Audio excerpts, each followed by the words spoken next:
15 Minecraft farms that you maybe didn't know existed. Renewable farms are a staple of survival gameplay, but some of them are so bizarre that you'd have to be crazy to build them. But today, we're giving those oddball options a time in the spotlight. And hey, according to the YouTube farm hands, it's impossible to subscribe to the channel before this melon grows. So, to show them up, quickly water that subscribed soil down below. It's free, and it helps out a ton. Number 1. Whenever you play Minecraft with friends, there's always that one person who has way too many dogs tamed. I mean, 1 or 2 is fine, but at this point it's starting to border on a problem. So in that case, I definitely wouldn't show them the kind of farms that we got cooking up here. Because thanks to the insane technical communities of Minecraft, we actually have a possible wild wolf farm in the game. And believe me folks, while this might sound simple, this is actually a huge undertaking to do. And really, unless you've tamed every single wolf in your entire zip code, there's not much of a reason to build one of these things. But when you see the kind of showcases that Sidecraft and Prototech show off, it really is impressive how many wolves you can get to spawn with one of these things. Only downside is it's going to be a lot tougher to pick out man's best friend when you got thousands of these coming through the machine. Number 2. Anyone who's ever played Skyblock knows that getting more dirt is not an easy task. I mean, for many versions of Minecraft, it was impossible. It was a non-renewable item. But thanks to the help of piglin bartering, we can now get infinite gravel that we can combine with our dirt to make coarse dirt farms. And folks, when you put those 2 ingredients together and till the soil, then all of a sudden you've got infinite dirt your way. It's not a fast process, but it definitely is a way to get more dirt. So whether you're in a desert biome, a Skyblock island, or what have you, this is definitely a way to get plenty of dirt to fill up your chests. And hey, while the design that we have here is only semi-automatic, if you wanted to hook it up with something like a TNT blast chamber or wither chamber for further automation, you could totally do that. Only downside is the crafting step is still going to be on you. Number 3. As many players know, there's plenty of other better ways to get emeralds than just mining around in a mountain biome. And while most of the time we would use villagers and raids for this sort of thing, that's not the only option. Because, as it turns out, we actually can get quite a bit of help from our fox and friends. You see, for some reason, foxes have a 5% chance of spawning with an emerald. And while I personally haven't seen a large-scale farm built for this, I imagine it will work some way similar to a wolf farm. Heck, you can even sort of see that in the way that Razeworks built one for the Protosky series. I mean, don't get it twisted, it's not a fast method, and I'd much rather use trading for my emeralds. But if for whatever reason you want to switch from human labor to an animal workforce, this is your only option. Number 4. If you don't like waiting around, then getting bone meal is a huge help for your farms. If you're willing to roll the dice, then you can actually get a fully operational bone meal farm from fish drops. As it turns out, salmon, cod, tropical fish, and puffer fish all have a 5% chance of dropping bone meal on death, which is not a high yield by any means, and it's definitely not going to be performing at the levels of some of the other farms we can build for bone meal. But if you want to kill 2 birds with 1 stone and get a fish farm and a bone meal farm up and running, this is a way to do it. But I gotta say, when your farm 95% of the time doesn't provide bone meal but instead the fishes, it's not a bone meal farm. It's a fish farm with a bone meal add-on. But for what it's worth, it's still bone meal. Number 5. Have you ever woken up, looked yourself in the mirror and said, I know what I need today? Loads of ferns. No, you haven't. No one has, no one ever will. But in the off chance that someone ever in the entire history of humanity needs a fern farm, it is possible. To make this infinite source, all you gotta do is bone meal regular ferns, make them 2 blocks tall, and then shear them. Boom, you got more ferns. You can even do this with 2 tall grass if you want to. You can get so many of these resources just by bone mealing grass blocks anyway that I don't see any reason for it. Unless, of course, you're going for 100% completion in the all farms checklist, which in that case, by all means. Number 6. If you want to have an overabundance of leads, then it is totally possible to make it out of infinite string and slimeball farms. But when you do that, you run into the pesky problem of crafting. So if you're not looking to lay out all those ingredients in a crafting grid, then this can save you a step. The concept of this is fairly simple. We build a large spawning platform for wanting villagers to come into play. Then we put a bell in the middle that they make their way towards. And as soon as they're there, you kill them off and their llamas, and then you're able to get free leads for you. Granted, this process does make you into somewhat of a genocidal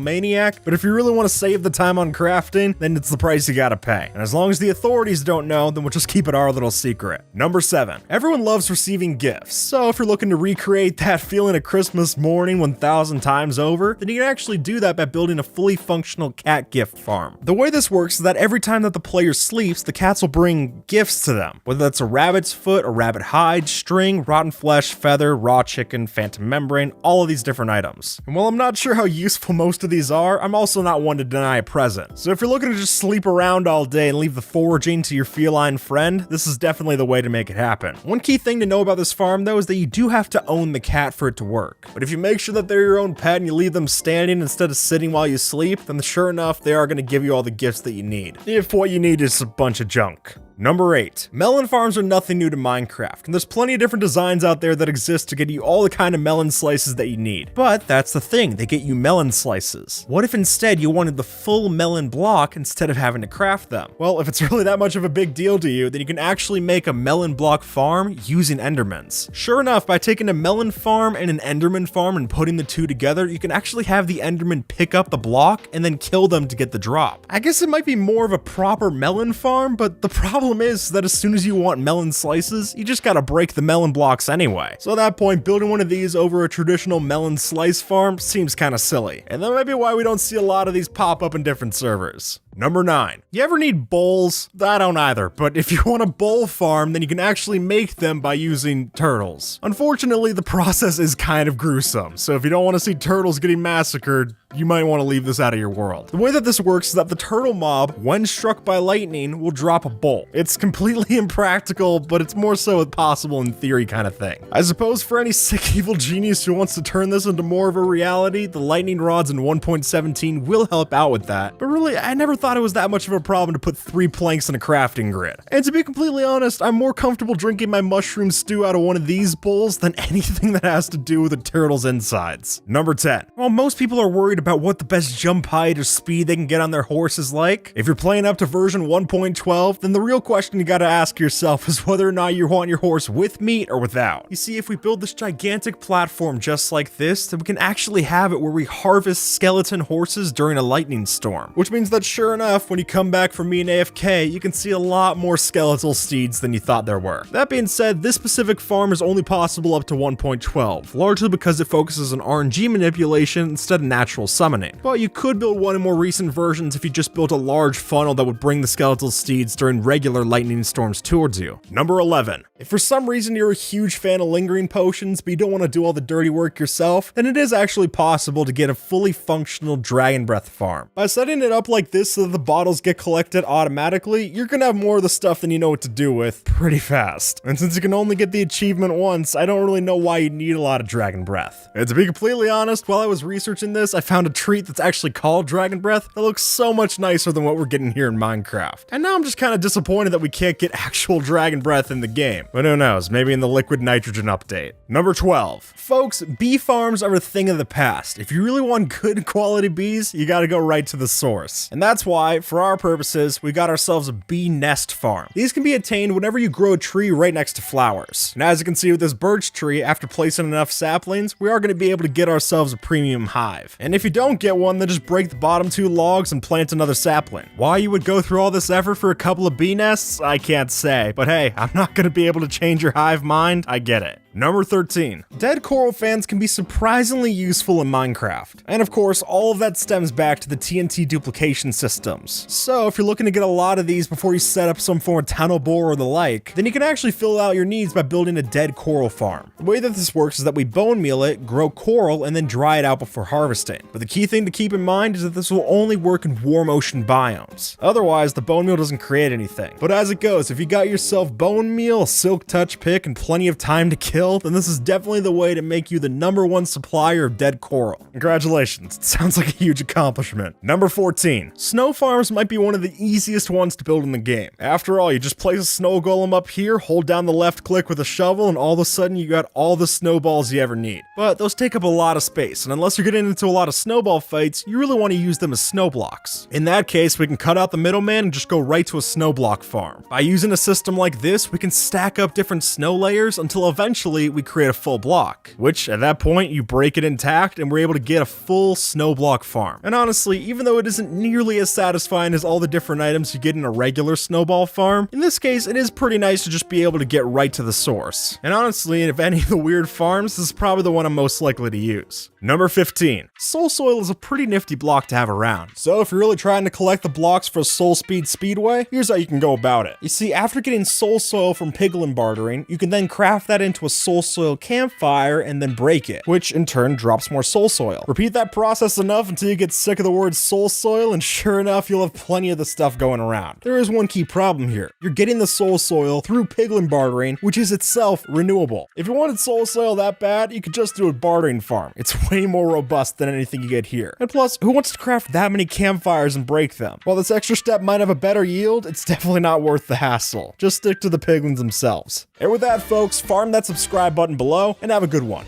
All right?